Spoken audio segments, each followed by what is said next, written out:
Perkenalkan, saya Imada Ferina dari Teknik Sipil UPJ 2021. Izinkan saya untuk menjelaskan cara membuat denah air bersih dan air kotor. Yang pertama, denah air bersih. Copy denah lantai dasar dan lantai 1, terus kita samakan tingginya. Lalu kita hapus heads-nya dan nama ruangnya supaya aliran pipa dan gambar kloset, wastafel, shower, keran, bathtub terlihat jelas. Tapi tidak perlu menghapus heads tembok karena tidak mengganggu. Terus pindahkan semuanya ke layer 0 dan pastikan warnanya by layer supaya warnanya putih. Kemudian kita buat atau pindah ke layer pipa air bersih yang warnanya biru. Lalu kita membuat pompa air dengan cara bikin rectangle yang ukurannya 500 x 350. Terus kita tuliskan PM yang yaitu pompa meteran. Ukuran hurufnya kita ubah jadi 200. Terus kita copy kloset, wastafel, shower, keran, bathtub ke lantai dasar. Yaitu di kamar mandi atau kalau keran di halaman luar bisa.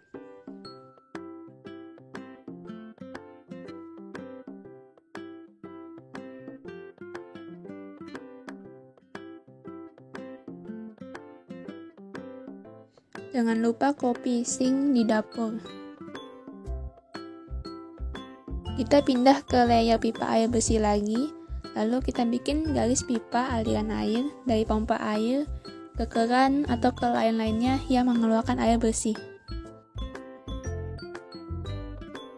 Garis pipanya harus mengenai kerannya.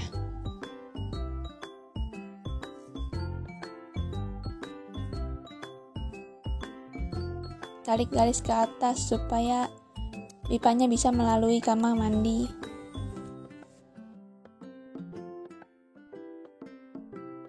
Usahakan garisnya di tengah tembok supaya ketika dikasih arah, garisnya ke pipanya nggak miring-miring.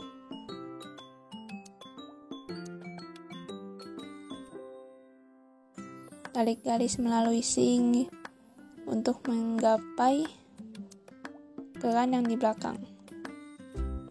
Jangan lupa garisnya harus mengenai kerannya atau shower dan lain-lain.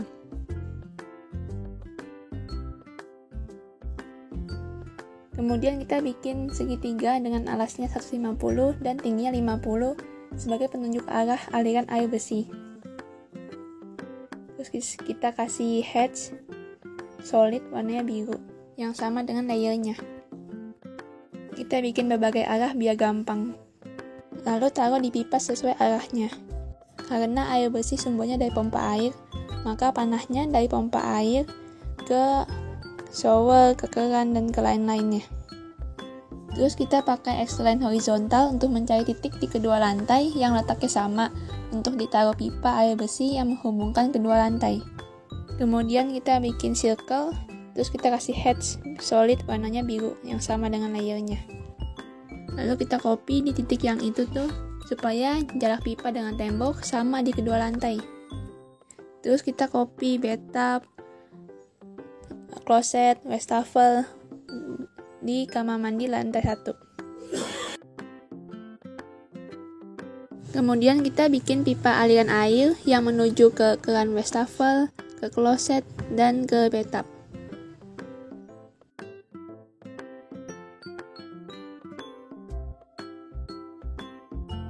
Terus kita kasih panah arah aliran air lagi dari pipa yang terhubung dengan lantai 1 ke wastafel, ke kloset, dan ke bathtub.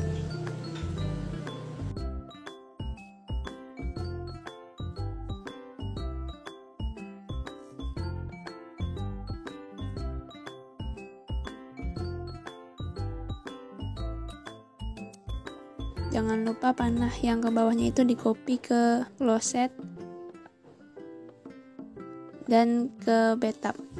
Kita masukkan ke etiket. Kemudian tuliskan keterangan PM itu meteran air PDAM dan pipa air bersih itu diameternya 0,5 inci. Sekedar tambahan, jika di halamannya ada air mancur, maka sumbernya adalah sumur air dan digambar seperti ini. Lalu tambahkan keterangan di legenda. Lanjut ke denah air kotor dan buangan atau bekas. Kita matiin dulu layer pipa air bersihnya, kemudian kita bisa kopas denah lantai dasar dan denah lantai 1 dari denah air bersih. Terus samakan letaknya. Lalu layarnya bisa dinyalain lagi. Terus ini kita hapus aja supaya septic tanknya bisa terlihat jelas. Ganti ke layer 0, kita buat resapan dengan rectangle 500x500. Lalu kita tulisin RS sebagai singkatan dari resapan. Kita pindahin ke sini, terus kita copy untuk septic tank dan bak control. Ganti BK untuk bak control dan ST untuk septic tank. Jadi urutannya dari septic tank ke bak control dulu, terus ke sumur resapan. Lalu kita tambahin floor drain di kamar mandi. Kemudian kita buat atau pindah ke layer pipa air kotor. Terus kita bikin garis dari lubang klosetnya ke septic tank. Sebagai catatan, pipa air kotor tidak boleh banyak lekukan. Lalu dari septic tank ke bak control. Lalu buat panah dengan segitiga, siapkan aja beberapa arah. Kemudian taruh di pipa air kotor untuk menunjukkan arah aliran air kotor dari lubang kloset ke septic tank. Ke kiri terus ke atas. Kemudian dari septic tank ke bak control. Kemudian kita bikin atau pindah ke layer pipa air bekas.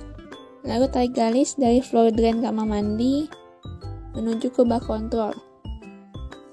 Terus tarik garis juga dari lubang pembuangan wastafel, sambungin ke pipa air bekas yang tadi. Lalu tarik garis juga dari sink di dapur, sambungin lagi.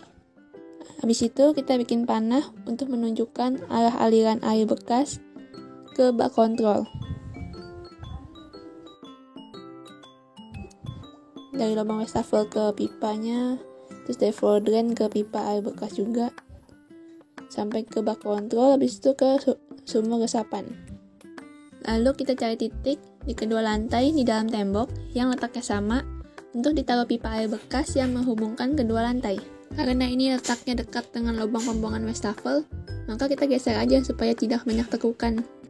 Kemudian kita buat circle sebagai pipa air bekas yang menghubungkan kedua lantai, lalu kita taruh di garis text line itu. Terus kita copy di situ, di titik itu kita pencet kopinya supaya jarak pipanya sama dari tembok di lantai satunya. Terus kita masuk ke layer pipa air kotor. Kemudian kita akan membuat pipa air kotor yang menghubungkan kedua lantai dengan cara yang sama, yaitu dengan X-line. Terus membuat circle dan ditaruh di X-line-nya, lalu di copy di titik itu ke lantai 1. Hapus X-line-nya. Kemudian tarik garis dari lubang klosetnya ke pipa itu. Garisnya miring aja, nggak apa-apa supaya tidak banyak tekukan. Lalu arah aliran air kotornya menuju pipa ke lantai dasar. Terus kita ke layer pipa air bekas lagi, tarik garis dari lubang pembuangan bathtub dan wastafel ke arah pipa menuju lantai dasar. Di legenda di etiket dijelaskan bahwa BK ada bak control, RS ada resapan, ST septic tank, dan diameter pipa air bekas itu 4 inci, pipa air kotor 6 inci. Sekian dari saya, terima kasih, dan maaf jika ada kesalahan.